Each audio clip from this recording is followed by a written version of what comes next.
Thank you so much, the boys, for your comment. And maybe you will hear my neighbors. They are doing something with their bathroom, so hopefully we can, because I will try to do a short card reading each day maybe, and there will then sometimes be some noises, so hopefully very little of it. So I will put up one with only mic and one with both mic and the cards will be sound, because when I was doing the card, laying out the cards, they were drilling and starting doing noisy stuff, so some people may be very disturbed by that, and they may as well when I do this mic voiceover. So yeah, it means the world. The comments really keep me going, although I would anyways, because I like this. I find it fun. I've done it all the time because I really relax when I do it and feel that it's joyful. So, but it adds to it so much. If you only knew how much each comment meant to me, very, very much so.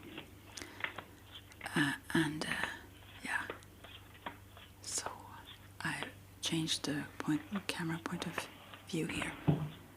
Just try this out. And I will pick 2 cards for the Earth Mother and Sky Father again, and also representing our both sides, the male and the female, and how balanced they may be, and as well, for some it may also represent a relationship, who knows. Yeah, 2 in a relationship. It doesn't have to be 2, it doesn't have to be a male and a female. It can be just one represents more of certain qualities than the others, so maybe you can recognize yourselves even if you're 2 women, for example, or so. So let's see now. This is the first card that I will draw. Yeah, and also maybe, and that's the other one. The first is for the Mother Earth. What message she have for us now? And let me know if you feel that I speak too close or so. It's very hard for me because I can be pretty far away from this mic, and it's still, you still hear me well, so it's hard for me to know what is the best. Although I can listen to it myself, it's still easier if you say what you prefer, and it's for you that I do it anyway. So here is the Ace of Cups, and each aces are the potential, and cups are love or feelings. And I think about Kara when I say this, because this lady here have blue hair, and I think she mentioned that in her live hangout there. And overall I think of her when I see this card now. Yeah, and ASMR Nova Star, if you don't know who Kara is, but I think most of you do. So, and it also, all the aces represent one of the archangels, or can do for some people, and this would be Gabriel then, I suspect. Because, and also the Grail and the womb and the silvery chalice here is also much for the reflection for the female side overall, with the silver representing the moon and the reflective side of things. So yeah, sorry, it's not my tummy. Oh, well, I will just go on. I'm sorry. I will mention it in the. And if you ask me, I can do another voiceover to this, since this gets screwed up. I still want to use it. It's in the elements. Do you say elements? Actually, the water element, the cups, is the water element. So here we hear it also. Where you heat up things. Maybe that is called element in English too. Yeah, so the Ace of Cups is a card of free-flowing emotion. And you can focus on this has a magic charm as well. When you want to dive into a new relationship, and this woman in the picture, she really jumps without any hesitation. This is unconditional love, as we also got on the other channel. Yesterday I did a reading where it also that was the message from the mother's side. So yeah, very unselfish love that embraces everything and without limits. The Ace of Cups is the first card in the Suits of Cups, the suit that corresponds to the element of water and the world of emotion and relationships with friends, relatives, and romantic partners. The most prominent symbol of the Ace of Cups is a silver chalice floating in mid-air. The image is large and detailed enough to stand in for a real cup during visualizations or rituals. So the deck, not only this deck, but tarot cards can be used for magical charms or for rituals as well. The cup is a nurturing, womb-like symbol. Inside its mysterious depths, new life can be nurtured and sustained until it's ready to be born into the world. Whenever the Ace of Cups appears in a reading, it hints at fertility and creativity. Great. The glyphs for the water signs of Cancer, Scorpio, and Pisces are engraved underneath the rim of the cup, which I will point out at some time here. I don't know exactly when, yeah, but you see it there on the chalice. The symbol for water, an inverted triangle, is engraved on the stem. Yeah, here I do that now actually. And my voice just gave up after. I have to drink a bit of water. A graceful undine, mermaid, I would say. The elemental creature of water leaps out of the cup and dives into the lake below. Her hair is blue like the color of her element. Maybe also that's why I think of Akara, because she mentioned that as one of her favorite colors as well. The blue of the lake reflects the blue of the sky because cups are reflective. You can gaze into their depths and see a whole underwater world. Sorry. A silver goblet filled with water or wine can be used for scrying or from divination. It's easy to into fire as well, but also in water, sea. Especially in a mirror, when the water is very clear and there are no patterns in whatever bowl you keep the water in and such. It's very easy to scry in it. So, cups are symbols of ritual and celebration. We use cups to worship, to toast each other, and to drown our sorrows. The Ace of Cups is the feminine counterpart of the Ace of Wands. It's open and receptive. The leaves on the trees are fiery orange and red because the Suit of Cups is associated with the season of autumn. Yeah, and the book that is connected to this deck, the Wizard Tarot Handbook, also is a great handbook for learning more about tarot. It involves so much it's not so large book, not so thick book, but it contains a whole lot of information there, very much so. So maybe because I know there are people listening maybe who like to learn more about it, I will mention more things than I usually do about the cards. So, and as I don't remember, my mind is like blurry. I don't remember if I mentioned that or if I just started saying it, but I've also done some ramble videos, started doing, because now I really try to focus all in, and that's why I'm not on the Facebook and so on, because I really need to, and this is the relaxing time. I can get stressed about communication with people sometimes, but this is very relaxing. So, but I also have, so I want to focus on getting free from the addiction, once and for all, and really keep that now for a longer time until I connect with outer world, so to speak. I mean, I have connections with those around here as well, but yeah, for a while, until I feel that it's really stable again, because I don't want to go through this more. And so I have also done some ramble videos that I've thought about uploading maybe later on when I better feel here. I will turn the other card, the one for the male side, and this is the Emperor, which is very interesting. I'm sorry that I interrupt myself, because the Emperor is kind of the symbol of the ego, almost, you could say. If you would find one card in the deck, that would be as I see it. And the Ace of Cups is the opposite of it, the really selfless love.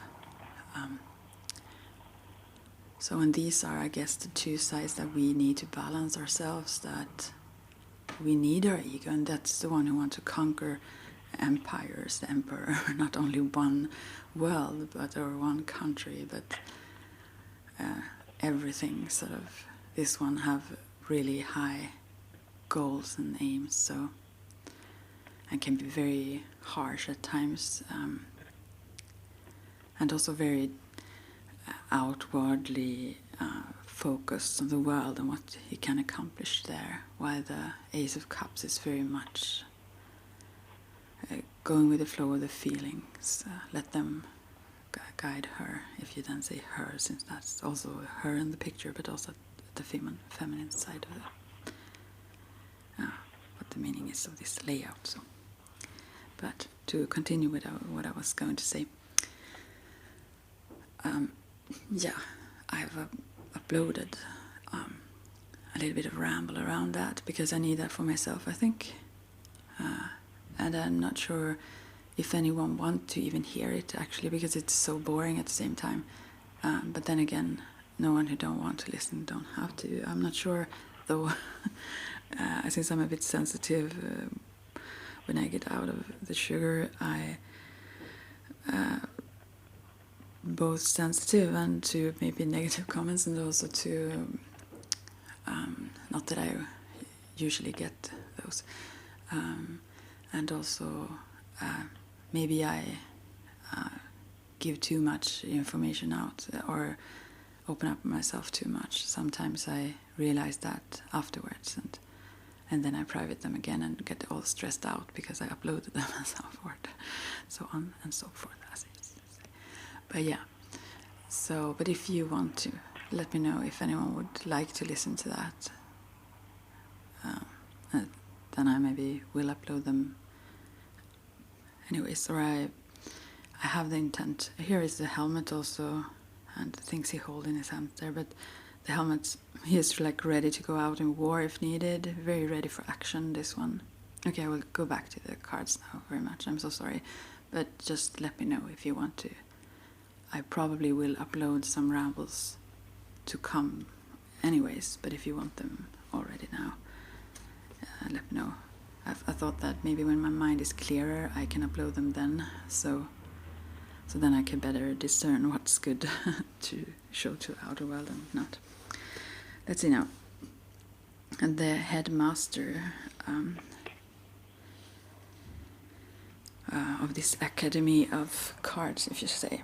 The Emperor, the headmaster, is the ultimate authority when it comes to student, staff and faculty concerns. If you think about this deck, as they do in this deck, as an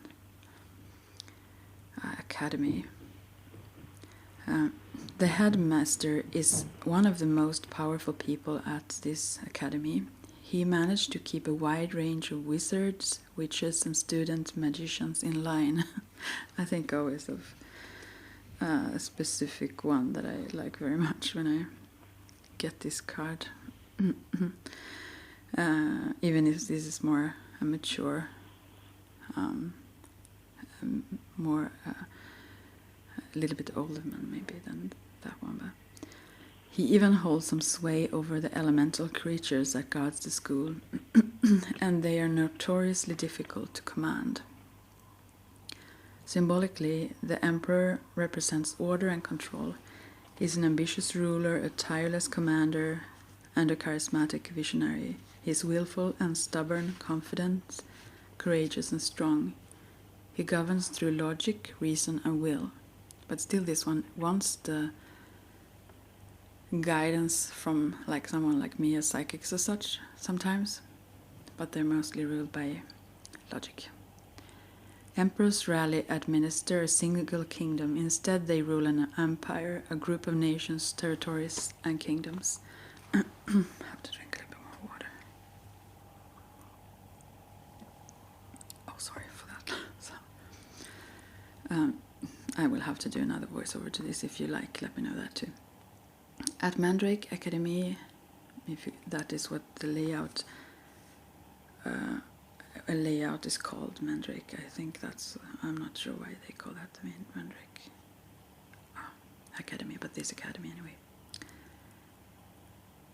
There are 4 schools of magic: fire, water, air, and earth. The Emperor is responsible for administering them all. Oh no. Maybe I have to pause now. I turned the camera. I think I will just go on because this is screwed anyway.